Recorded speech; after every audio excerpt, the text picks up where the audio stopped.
Assalamualaikum warahmatullahi wabarakatuh. Waalaikumsalam warahmatullahi wabarakatuh. Saya Sulestari, sekarang sedang bersama dua teteh cantik alumni STKIP Subang. Yang pertama yang kerudung coklat, namanya teh siapa ya? Perkenalkan sama tetehnya sendiri ya. Nama saya Sari Widya Oktari, alumni dari STKIP Subang, lulus tahun 2016. Dulunya itu di program studi PGSD, barengan sama Bu Ina. Enggak deh, Iya. Enggak, prodinya Bu Ina. Terus 2017 lanjut ke Pasca Sarjana Universitas Negeri Semarang, UNES. Jurusannya sama, ambil pendidikan dasar juga, Iya. konsentrasinya PGSD. Nah, kalau sekarang kesibukannya lagi dipanggil guruku sebagai Direktur Operasional Panggil Guruku. Oh, sebagai direktur operasional. Satu lagi nih, yang kerudung abu, yaitu teh siapa ya? Coba Perkenalan dulu ya. Iya, teh siapa? Oke, perkenalkan nama saya Nyimas Airatna Gumilar. Saya alumni STKIP Subang, lulusan 2019, angkatan 2015, program studi PGSD, sama kata saya nih. Dan kesibukan sekarang dipanggil guruku sebagai juga sebagai branch manager di Subang Utara. branch manager Subang. Pagaden, Compreng, Cipunagara, dan Binong. Oke. Sudah bersama dua teteh cantik yang alumni STKIP. Alhamdulillah nggak jauh-jauh beda gitu ya. Kita semua dari PGSD dan kalaupun sekarang Yusuf mau minta waktunya untuk ngobrol ya. Jadi bahasanya nggak terlalu kesana gitu ya. Pasti nyambung gitu. Karena sama-sama dari PGSD. Oke nih.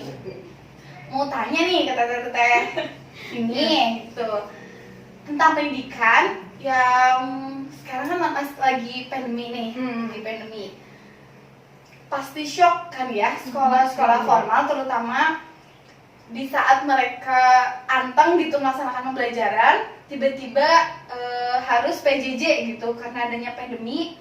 Terus sekarang harus dihadapkan dengan new normal gitu, pembelajaran di era new normal gitu. Nah, yang asalnya guru nih udah bikin RPP kan ya tuh, harus diubah 180 derajat untuk menghadapi pembelajaran yang biasanya di kelas tatap muka, sekarang harus daring gitu kan ya, via online. Nah, kalau Teh Feni atau Teh Nimas jadi gurunya tuh gimana tuh perasaannya tuh? Oke. Aku dulu. Ya, Teh Feni dulu. Silakan yang lebih dulu. Oke, kalau misalnya dari aku pribadi, jika diposisikan sebagai seorang guru dengan kondisi yang saat ini pasti benar-benar sangat shock banget lah, jelas. Maksudnya karena memang kita tidak ada preparation sebelumnya, nggak ada persiapan, tiba-tiba dikasih lah situasi kayak gini. Yang namanya shock ya pasti ya, maksudnya, dan pasti akan ada efek, maksudnya kayak kebingungan tersendiri juga pasti, karena memang kita kan nggak pernah menyiapkan sebelumnya, tapi kita harus menjalani. Tapi balik lagi pada kodratnya, seorang guru itu dituntut untuk menjadi guru yang sangat profesional. Hasil mau gimana pun situasinya, kita pasti harus tetap gitu berjalan terus, walaupun situasinya mau pandemi, ya tetap pembelajaran harus jalan. Kemudian kalau mau nanti diganti jadi new normal pun, ya tetap harus jalan karena memang kita dituntut untuk profesional. Iya, seperti itu ya. Yang asalnya gaptek gitu ya, gurunya nggak tahu, aduh aplikasi apa aja, sekarang dituntut harus tahu. Nah, kalau Teh Nyimas di posisi itu tuh gimana Teh? Ya sama mungkin ya, kaget gitu, apalagi kan kebanyakan tuh guru-guru tuh ya karena emang udah biasa pembelajaran langsung tatap muka, terus jarang juga pakai aplikasi, jarang juga pakai teknologi ya, walaupun ada beberapa sekolah yang udah pakai teknologi kan, tapi kebanyakan apalagi di daerah-daerah kan banyak yang apa sih ini WhatsApp juga pasti banyak yang nggak bisa gitu. Paling bisanya paling yang SMS atau apa. Nah, apalagi yang kayak gitu, jadi kaget gitu. Ya mau nggak mau ya kita harus menyesuaikan dengan keadaan yang seperti ini, apalagi sekarang ada new normal gitu.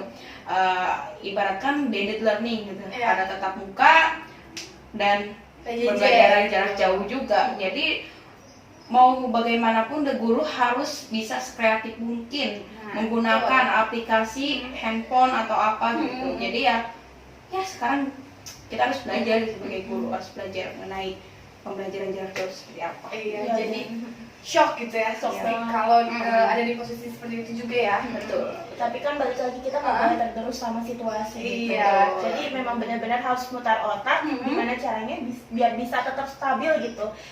Meskipun pembelajarannya dijadikan jarak jauh, kita pun harus tetap bisa mengefektifkan pembelajarannya. Iya. Begitupun juga kalau nanti dijadikan blended learning kayak gitu. Nah, nyambung nih tentang efektivitas. Nah, kan asalnya tetap muka, terus via virtual gitu, via daring. Nah, efektivitasnya itu lebih efektif yang mana sih gitu? Tetap muka atau via daring? Atau bahkan kalau yang via daring itu tidak ada efektif sama sekali gitu? Itu menurut Rere ini tuh gimana sih keefektifannya? Oke, kalau menurut saya lebih efektif tatap muka gitu, karena emang langsung gitu pembelajarannya. Jadi kita nyampainya enak gitu, anak udah oh ya ini bisa ditanyakan. Tapi kalau via daring terkendala juga oleh sinyal. Nah, banyak gitu. kendala ya. Iya, terus HP-nya maaf, HP-nya gimana nih? Takutnya memorinya penuh kan, kita harus ngedownload dulu aplikasi kayak Zoom atau apa gitu. Apalagi anak SD gitu. Anak SD kan masih dipegang sama orang tua gitu. Yang menurut saya lebih efektif tatap muka. Tatap muka. Gitu. Oke. Yang daring itu bukan berarti tidak efektif ya, Iya, mungkin betul. kurang Kurang ya. efektif. Lebih baik tatap muka gitu. Iya, Sudah kita rancang modelnya, metodenya, strategi dan medianya, tinggal kita aplikasikan gitu ya. Iya. Kalau via daring kan kadang-kadang kendala signal, data kuota juga ya. Oh iya betul kuota itu. Terus kadang-kadang orang tua yang sibuk dengan pekerjaannya sampai tidak sempat gitu untuk membimbing anaknya. Tuh terus udah nih PJJ nih, kemarin kita kan PJJ. Nah, sekarang nih ya masuk awal tahun pendidikan nih, pendidikan kan masuk kalender yang baru nih. Tapi dihadapkan new normal gitu, new normal. Kan pasti pernah dengar ya isu-isu kalau new normal tuh nanti anak-anaknya rebutan masker gitu. Terus aku tuh saling pinjam hand sanitizer. Nah, menurut Teh Seni atau Teh Nyimas gitu, isu itu tuh emang bener gak sih anak-anak bakalan seperti itu atau enggak deh gitu? Kalau misalnya berbicara mengenai isu tersebut, dipikir secara logika pasti ya, maksudnya seorang anak tuh kalau misalnya dilihat dengan karakternya, dia pasti masih ada kayak ini lo punyaku, rasa pamer, ingin pamer sama teman-temannya. Mungkin isu tersebut akan benar, tapi kan balik lagi setiap situasi itu kalau misalnya memang kita bisa membiasakan akan jadi kebiasaan baru. Makanya sebagai guru memang kita dituntut untuk bisa memberikan kebiasaan yang benar gitu. Kalau misalnya nanti seminggu 2 minggu mereka kayak gitu mah ya udah nggak apa-apa, dibiarkan aja. Tapi kan maksudnya sambil seorang guru itu harus berusaha untuk mengingatkan ini tuh nggak benar loh nak atau gimana. Tapi aku sih sangat percaya banget kalau kedepannya itu yang dipikir secara logika bakal terjadi, tapi kedepannya dalam realitas kayaknya itu tidak akan terjadi. Artinya kalaupun ada terjadi sedikit ya nantinya mah nggak akan kayak gitu. Karena sudah terbiasa itu. Oh. Apa mungkin nantinya kalau di sekolah dasar itu perlu diterapkan peraturan gitu? Misalnya di peraturannya nggak boleh buka masker selama 2 jam atau 3 jam atau selama pembelajaran gitu. Apa mungkin seperti itu? Kalau misalnya berbicara protokol kesehatan, kita kan memang harus menurut kepada aturan yang sudah dibuatkan oleh pemerintah gitu. Tapi kalau misalnya memang buat anak-anak, kadang sih kalau misalnya kita bilang ini aturan loh, nggak boleh kamu gugat, justru malah pengen dilakuin. Jadi memang kita harus bisa membiasakan kepada anak itu dengan memberikan pengertian gitu. Jadi cara mendisiplinkan itu bukan dengan paksaan, tapi memang mencontohkan, terus berikanlah pengertian supaya mereka tuh bisa menerapkan. Kalau berbicara mengenai aturan, menurut Nyimas gimana? Nah, aturan. Kalau aturan gitu, pikir-pikir ya mungkin untuk aturan yang dibuat pemerintah, iya benar. Kita harus bagaimanapun harus nurut gitu. Apalagi aturan-aturannya ya emang membuat kita ke yang positif gitu. Tapi kalau misalkan bicara realita gitu, dilihat dari sekarang aja untuk kehidupan yang waktu kemarin PSBB, terus yang ini gitu.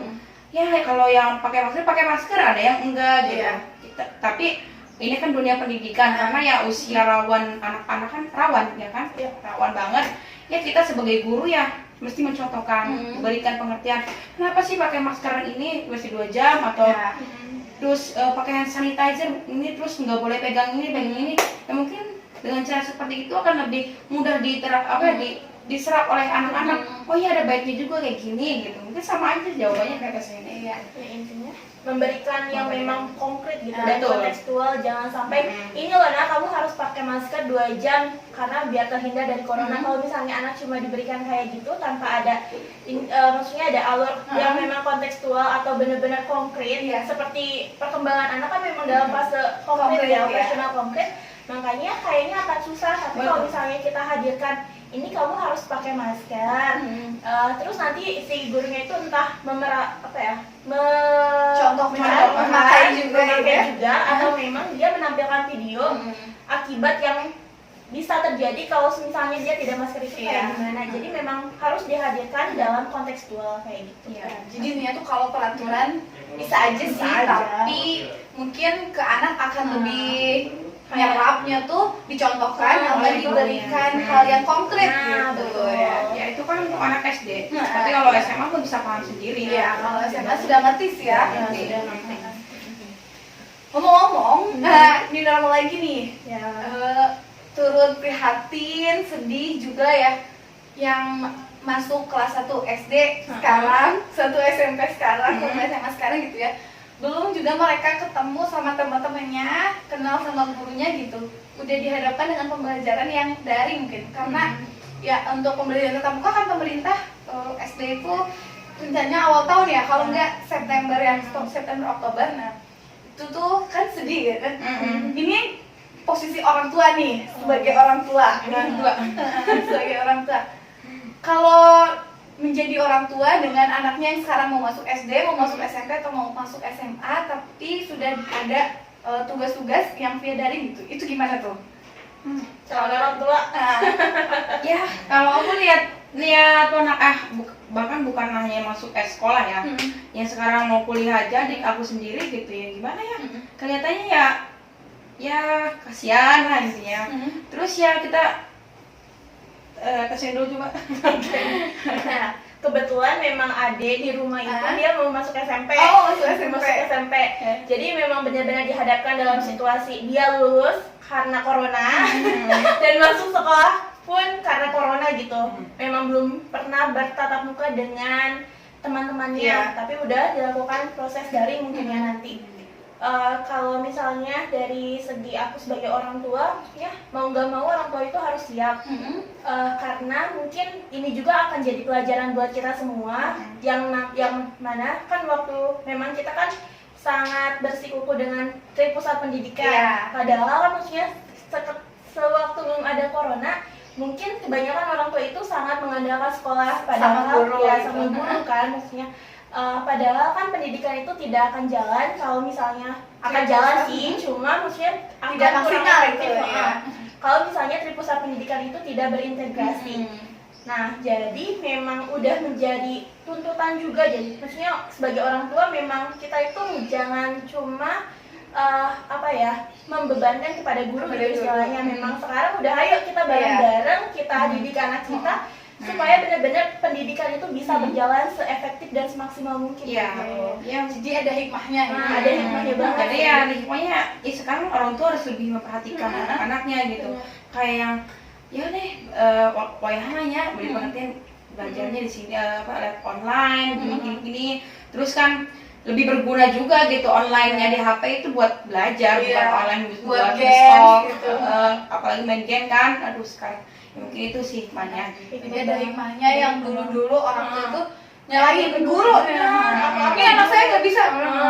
Sekarang kerasa ya. Iya, Terus maksudnya memang awalnya sih bisa jadi beban buat mereka kan, tapi dibalik kesibukan orang tua, belum lagi mereka harus mengajarkan anaknya kalau misalnya ada PR.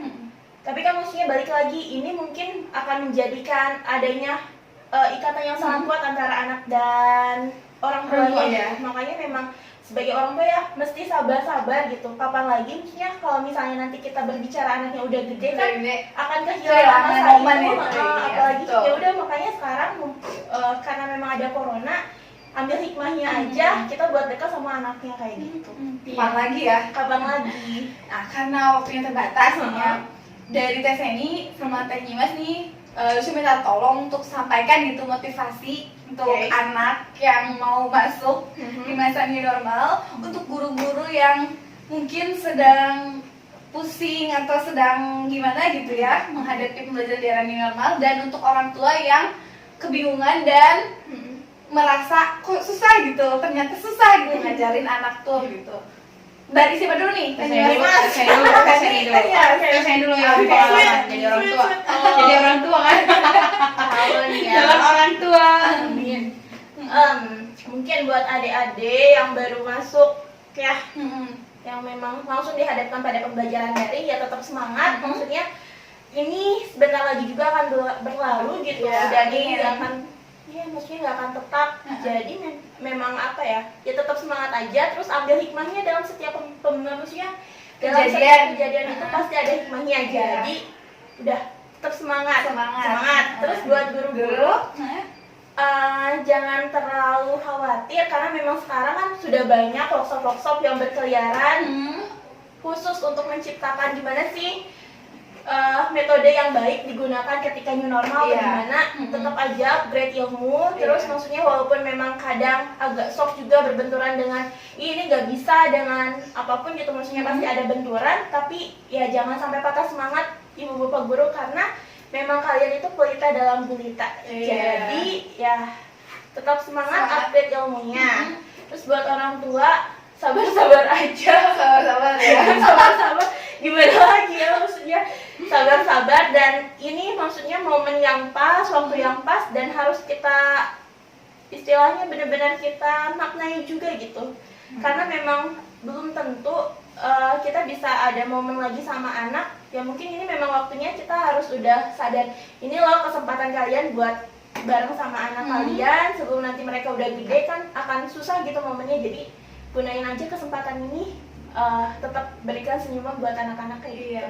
Semangat orang tua, anak juga harus semangat ya. Ah, Tuh. karena rasa optimisme, terus maksudnya pikiran positif dari orang tua itu tentu aja akan menular sama anaknya. Iya, Jadi betul. keluarkanlah energi positif ya orang tua. Nih, Teh Mas, dari Teh Mas. Kurang Untuk lebih, orang tua, orang tua. untuk orang tua dulu. Untuk orang tua ya bener kata Tasya, ini ada hikmahnya gitu. Jadi tadinya orang tua sibuk kerja ini itu gitu.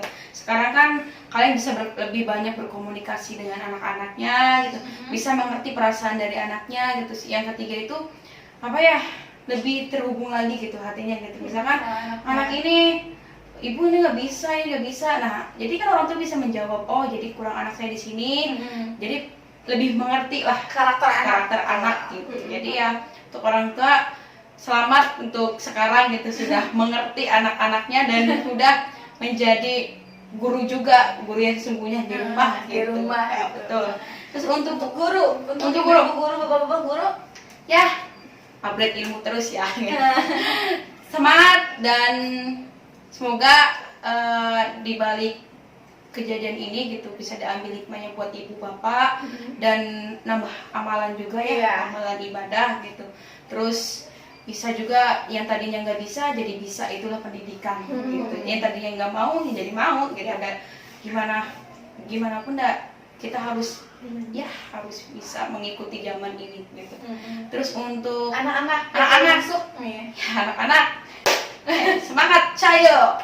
Semoga kalian lebih mendapatkan ilmunya lagi dengan online ini gitu. Lebih memanfaatkan waktunya lagi, lebih mempergunakan waktu dengan baik gitu ya. Kayak apalagi online kalian jangan online buat yang Lain, yang lain nggak gitu. baik Online ya. kalian buat pendidikan Iya. khususnya gitu. Satu lagi Apa? pesan buat adik-adik yang baru mau masuk menginjakan kaki di bangku SMP atau SMA. Kalau misalnya kalian butuh bantuan dari guru yang profesional di Iya. rumah, jangan lupa panggil Panggil guru aja. SD juga, SD Bener, juga. SD juga ya. Iya, buat ibu guru juga nih yang mau tambahan-tambahan gitu, boleh. Gabung aja. Guru. Iya. Sip. Itu aja mungkin ya. Terima kasih nih sudah mau diajak ngobrol tentang pendidikan, sama-sama belajar ya. Dari obrolan kita ini mudah-mudahan ada yang bisa dipetik. Yang baiknya ambil, yang buruknya jangan diambil gitu ya. Saya Rizky Lestari, pamit undur diri. Terima kasih. Wassalamualaikum warahmatullahi wabarakatuh. Waalaikumsalam warahmatullahi wabarakatuh.